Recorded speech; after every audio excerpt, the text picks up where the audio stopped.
محبوبیت دو طرح کی ہوتی ہے، ایک ہوتی ہے محبوبیت ذاتی اور ایک ہوتا ہے محبوبیت صفاتی۔ کیسے؟ یوں سمجھیں کہ ہر ماں کو اپنا بیٹا خوبصورت نظر آتا ہے، چاہے ہو یا نہ ہو، لیکن اس کی نظر میں سب سے زیادہ خوبصورت کون ہوتا ہے؟ اس کا بیٹا ہوتا ہے۔ ایک دفعہ بادشاہ نے وزیر کو کہا کہ کل کسی بہت خوبصورت بیٹے کو لے آنا، تو وزیر اپنے بیٹے کو لے کے چلا گیا۔ بادشاہ نے کہا بھئی میں نے تجھے کہا تھا بڑے خوبصورت بچے کو لانا اور تم تو ایک عام سے لڑکے کو لے کے آ گئے۔ اس نے کہا بادشاہ سلامت، ذرا میری نظر سے دیکھو تو دنیا میں اس سے زیادہ خوبصورت کوئی نہیں۔ یہ محبوبیت ذاتی ہوتی ہے۔ ہر ماں ہر باپ کو اپنے بچے سے ایسی محبت ہوتی ہے، یہ محبوبیت ذاتی کہلاتی ہے۔ اور ایک ہوتی ہے محبوبیت صفاتی کہ بعض بچے واقعی بہت خوبصورت ہوتے ہیں، ان کے چہرے پہ بڑی معصومیت ہوتی ہے، کوئی بھی ان کو دیکھتا ہے نا تو وہ بچے ان کو اچھے لگتے ہیں، پرائی عورت بھی دیکھے گی نا تو اس بچے کو پیار کرے گی، کوئی مرد بچے کو دیکھے گا تو اٹھائے گا، سینے سے لگائے گا، پیار کرے گا۔ یہ کیا ہوتا ہے؟ محبوبیت صفاتی کہ بچہ ذہین ہے، بات اچھے طریقے سے کرتا ہے، جواب دیتا ہے، ادب کرتا ہے، تو اس بچے کو جو بھی دیکھتا ہے اس کے صفات کی وجہ سے اس سے محبت کرتا ہے۔ تو محبوبیت کی کتنی قسمیں ہوئیں؟ دو، محبوبیت ذاتی اور محبوبیت صفاتی۔ اب نبی علیہ السلام کو اللہ نے محبوبیت ذاتی عطا فرمائی تھی، اس لیے نبی علیہ السلام کا نام احمد تھا۔ آپ کی جو حقیقت احمدی ہے اس کی وجہ سے آپ کو اللہ تعالیٰ کی محبت ذاتی نصیب تھی، مگر محبوب صلی اللہ علیہ وسلم کے دل کی تمنا تھی کہ اللہ جیسے آپ نے مجھے محبوبیت ذاتی عطا فرمائی، محبوبیت صفاتی بھی عطا فرما دیجیے۔ بیٹے کی تمنا ہوتی ہے، ماں باپ محبت تو مجھ سے کرتے ہیں مگر میں اتنا اچھا بن کے رہوں کہ میرے ماں باپ کو محبوبیت صفاتی بھی ہو جائے میرے ساتھ۔ اب یہ محبوبیت صفاتی ابراہیم علیہ السلام کو حاصل تھی، جس کی وجہ سے اللہ نے ان کو مقام خلت عطا فرمایا تھا، اور قرآن پاک میں ان کی اتنی تعریفیں اللہ نے کی ہیں، اتنی تعریفیں کی ہیں کہ بندہ حیران ہو جاتا ہے۔ اذ جاء ربہ بقلب سلیم، جب وہ آیا اپنے رب کے پاس قلب سلیم لے کر، اللہ اکبر، کیا سونے کا دل ہوگا جو ابراہیم علیہ السلام نے بنایا کہ اللہ قرآن میں اس کی تعریفیں کر رہے ہیں۔ شاکر لانعمہ، اللہ کی نعمتوں کا شکر ادا کرنے والے، اجتباہ وہداہ الی صراط مستقیم، اللہ نے چن لیا، خاص کر لیا اسے اپنے لیے۔ ارے میرے محبوب آپ بھی ان کے نقش قدم پہ چلیے۔ ایک جگہ فرمایا وَإِبْرَاهِيمَ الَّذِي وَفَّى، اور وہ ابراہیم جس نے اللہ سے وفاداری نبھا کر دکھا دی۔ کیا وہ وفاداری ہوگی کہ اللہ تعریف کر رہے ہیں؟ اللہ فرماتے ہیں کہ ابراہیم علیہ السلام سے ہم نے بیٹے کی قربانی کا جو کام لیا، ان ھذا لہو البلاء المبین، یہ بہت بڑی آزمائش تھی جو ابراہیم علیہ السلام سے مانگی گئی قربانی بیٹے کی، یہ بہت بڑی قربانی تھی، مگر اللہ فرماتے ہیں سلام علی ابراہیم، ابراہیم تجھ پر سلامتی ہو۔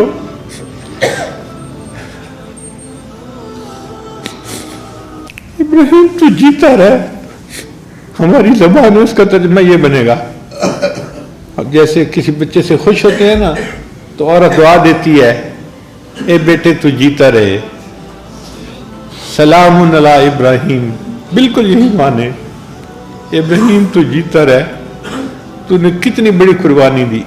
اللہ فرماتے ہیں پھر ہم نے اس قربانی کو بعد میں آنے والوں کے لیے بھی جاری کر دیا، وَتَرَكْنَا عَلَيْهِ فِي الْآخِرِينَ سلام علی ابراہیم۔ تو ابراہیم علیہ السلام سے اللہ کو جو تعلق تھا، ابراہیم علیہ السلام کو محبوبیت صفاتی کا تعلق تھا، اللہ نے ان کو اپنا خلیل بنا لیا۔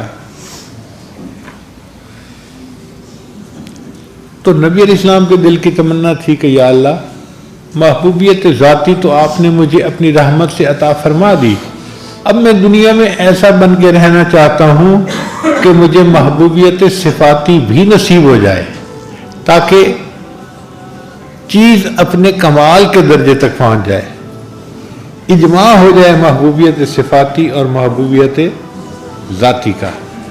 تو نبی علیہ السلام نے یہ درود شریف پڑھا، اللہم صلی علی محمد وعلی آل محمد کما صلیت علی ابراہیم وعلی آل ابراہیم انک حمید مجید۔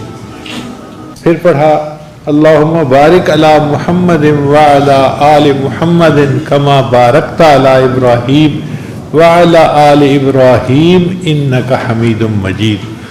تو یہ اصل میں نبی علیہ السلام اس کمال کو پسند کرنا چاہتے تھے، یعنی نبی علیہ السلام چاہتے تھے کہ میری حقیقت محمدی جو ہے وہ حقیقت احمدی کے ساتھ متصل ہو جائے۔ آپ کا نام محمد اس دنیا میں تھا، آخرت میں آپ کا نام احمد ہوگا۔ تو نبی علیہ السلام کی حقیقت کے دو پہلو ہیں، ایک ہے حقیقت محمدی اور ایک ہے حقیقت، جو حقیقت محمدی تھی وہ تمنا کرتی تھی کیا میں اللہ کا شکر گزار بندہ کیوں نہ بنوں، اللہ نے تو گناہوں کے معاف ہونے کا وعدہ فرما دیا۔ تو نبی علیہ السلام فرماتے ہیں افلا اکون عبدا شکورا، کیا میں اللہ کا شکر گزار بندہ نہ بنوں۔ وہ جو حقیقت محمدی تھی وہ تڑپتی تھی کہ کاش میں عروج حاصل کروں حتیٰ کہ حقیقت احمدی کے ساتھ وصل ہو جاؤں۔ اس لیے نبی السلام مجاہدہ فرماتے تھے، مشقت اٹھاتے تھے، دین کی خاطر آپ نے بہت قربانیاں دی۔ اور امام ربانی مجدد ثانیہ نے اپنے مکتوبات میں لکھا ہے کہ نبی علیہ السلام نے جو امت کو دین سکھایا اور امت نے نیکیاں کی، اب اس کا ثواب نبی علیہ السلام کے اعمال نامے میں بھی گیا نا، الدال علی الخیر کفاعلہ، تو یہ ثواب نبی علیہ السلام کے بھی حصے میں گیا۔ اور یہ اتنا ثواب کہ مجدد صاحب فرماتے ہیں کہ نبی علیہ السلام کے پردہ فرمانے کے 1000 سال کے بعد حقیقت محمدی کو عروج حاصل ہوا اور وہ حقیقت احمدی کے ساتھ متصل ہو گئی۔ اب نبی علیہ السلام کی دونوں حقیقتیں ایک ہیں، آپ کو اللہ نے محبوبیت ذاتی بھی دی ہے اور آپ کو اللہ نے محبوبیت صفاتی بھی دی ہے، اور یہ محبوبیت صفاتی دنیا میں مل سکتی تھی اور نہیں کہیں مل سکتی، دنیا ہی ہے جس میں انسان اعمال کرے تو اس کو اللہ تعالیٰ روحانی ترقی عطا فرماتے ہیں۔ تو اس لیے درود شریف آ گیا۔ اب درود شریف کے بعد پھر دعا سکھائی گئی، تو دیکھو کتنی خوبصورت دعا، رب اجعلنی مقیم الصلاۃ ومن ذریتی ربنا وتقبل دعا ربنا اغفر لی ولوالدی وللمؤمنین یوم یقوم الحساب۔ اب آپ سبحانک اللہم سے لے کے یوم یقوم الحساب تک دیکھیں کیا خوبصورت مضمون ہے نماز میں۔ اور اگر انسان کو ان معنی کا اندازہ ہو اور پتہ ہو کہ میں اپنے رب کے سامنے کھڑا ہوں، تو انسان اپنی نماز کو انجوائے کرتا ہے۔ اس لیے نبی علیہ السلام فرماتے تھے قرۃ عینی فی الصلاۃ، میری آنکھوں کی ٹھنڈک نماز میں ہے۔ نبی علیہ السلام اس لیے فرماتے تھے ارحنی یا بلال، بلال اذان دے میری آنکھوں کو ٹھنڈک پہنچا دے۔ نبی علیہ السلام نماز کے وقت کا انتظار کیا کرتے تھے، صبح پڑھتے تھے نماز، ظہر کا انتظار، ظہر پڑھتے تھے عصر کا انتظار، عصر پڑھتے تھے مغرب کا انتظار، مغرب پڑھتے تھے عشاء کا انتظار۔ مومن یا تو نماز پڑھ رہا ہوتا ہے یا نماز کا انتظار کر رہا ہوتا ہے۔ اور واقعی یہ نماز اتنی اعلیٰ عبادت ہے کہ جو نماز سے ملتا ہے وہ کسی اور نماز سے نہیں مل سکتا، کسی اور عمل سے نہیں مل سکتا۔ امام ربانی مجدد ثانی رحمۃ اللہ اپنے مکتوبات میں لکھتے ہیں کہ جو لوگ قوالیاں سنتے ہیں اور مست ہوتے ہیں اور بھنگڑے ڈالتے ہیں، یہ بیچارے وہ لوگ ہیں جن کو نماز کی حقیقت کا پتہ ہی نہیں ہے۔ اگر ان کو نماز کی حقیقت کا پتہ ہوتا تو یہ اس طرح موسیقی کے اوپر مست نہ ہوتے اور بھنگڑے نہ ڈالتے، بلکہ ان کو رکوع اور سجود میں وہ مزہ نصیب ہوتا جو دنیا میں کسی اور طریقے سے مزہ نصیب ہو ہی نہیں سکتا۔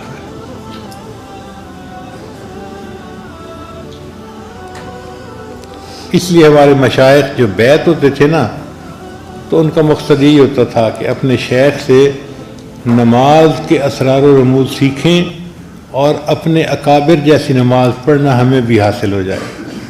شاہ اسماعیل شہید رحمۃ اللہ علیہ سید احمد شہید رحمۃ اللہ کی خدمت میں حاضر ہوئے تو یہ کہا کہ حضرت مجھے بھی صحابہ جیسی نماز پڑھنا سکھا دیں، مجھے بھی صحابہ جیسی نماز پڑھنا سکھا دیں۔ تو شاہ اسماعیل شہید رحمۃ اللہ علیہ نے رات کو ان کی چارپائی اپنی چارپائی کے قریب لگوا دی، تہجد کے وقت پوچھا اسماعیل اٹھ گئے ہو؟ حضرت اٹھ گیا ہوں، جاؤ وضو کر کے آؤ۔ وہ کہتے ہیں کہ میں گیا اور وضو کر کے آیا۔ پوچھا وضو کر لیا؟ حضرت وضو کر لیا۔ تو فرمایا اچھا اللہ کے لیے 2 رکعت پڑھ لو۔ وہ فرماتے ہیں کہ شاہ سید احمد شہید رحمۃ اللہ نے یہ جو لفظ کہا نا کہ اللہ کے لیے 2 رکعت پڑھ دو، اس نے میرے دل کا تالا ہی کھول دیا۔ میں نماز میں کھڑا ہوا، میرے ہاتھ نہیں تھمتے تھے، وہ تالے کھل گئے تھے، اور اس دن میں نے پہلی مرتبہ ایسی نماز پڑھی کہ مجھے گمان ہوا کہ شاید صحابہ ایسی نماز پڑھتے تھے۔ اس نماز کو ہمیں سیکھنا چاہیے اور اس کو ایسے پڑھنا چاہیے کہ اللہ کو پسند آ جائے، ہماری نماز اللہ کو پسند آ جائے۔ اس لیے ساجد نے آپ حضرات کی خدمت میں آج نماز کے بارے میں چند باتیں عرض کر دی۔ علامہ اقبال نے بہت عجیب شعر کہا ہے، عشق اگر تیرا نہ ہو میری نماز کا امام، میرا قیام بھی حجاب میرا سجود بھی حجاب۔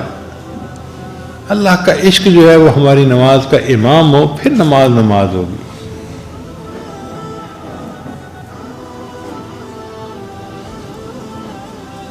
اب اس سجدے کی ابتدا فرشتوں سے ہوئی تھی کہ اللہ نے حکم دیا تھا اسجدوا لآدم، تو انہوں نے آدم علیہ السلام کے سامنے سجدہ کیا تھا اللہ کے حکم سے، اور اس کا اختتام انسان کے اوپر ہوگا۔ قیامت کا دن ہوگا، اللہ تعالیٰ اپنی ساکھ کی تجلی عطا فرمائیں گے، اور اس ساکھ کی تجلی کو دیکھ کر سارے مومنین سجدے میں جا فرمائیں گے، سوائے ان کے جو گنہگار ہوں گے یا غافل ہوں گے۔ مگر فرق یہ ہے کہ وہ جو قیامت کے دن کا سجدہ ہوگا نا، وہ شہود کا سجدہ ہوگا۔ آج تو ہم غیب کے سجدے کرتے ہیں نا، کہ سجدہ تو کر رہے ہوتے ہیں، محبوب سامنے نہیں ہوتا، آنکھوں سے نظر نہیں آ رہا ہوتا، اور انسان کی فطرت ایسی ہے، اس کا دل چاہتا ہے کہ کچھ نظر آتا۔ کبھی اے حقیقت منتظر نظر آ لباس مجاز میں، کہ ہزاروں سجدے تڑپ رہے ہیں میری جبین نیاز میں۔ اللہ کبھی آپ مجھے ظاہر میں نظر آئیں تو دیکھیں ہزاروں سجدے میری جبین میں تڑپ رہے ہیں آپ کے سامنے، میں ان کو ادا کروں۔ اور یہ تمنا قیامت کے دن مومن کی پوری ہوگی، اس کو شہود کا سجدہ نصیب ہوگا۔ کتنے خوش نصیب ہوں گے وہ لوگ جن کو اللہ تعالیٰ یہ نعمت قیامت کے دن عطا فرمائیں گے، اور وہ اللہ کے سامنے اس حال میں سجدہ کریں گے کہ ان کو اللہ کی تجلی نصیب ہو رہی ہوگی۔ میری زندگی تو فراق ہے، رگ جاں سے لاکھ کری سہی، وہ نگاہ شوق سے دور ہے، رگ جاں سے لاکھ کری سہی۔ شاعر کہتا ہے کہ اللہ تیرا بیت اللہ دیکھنے کا موقع تو ہمیں نہ مل سکا کہ ہم جاتے تو بیت اللہ کے سامنے جا کے سجدے کرتے، چلے ہم یہیں سجدہ کر لیتے ہیں۔ تیرا در تو ہم کو نہ مل سکا،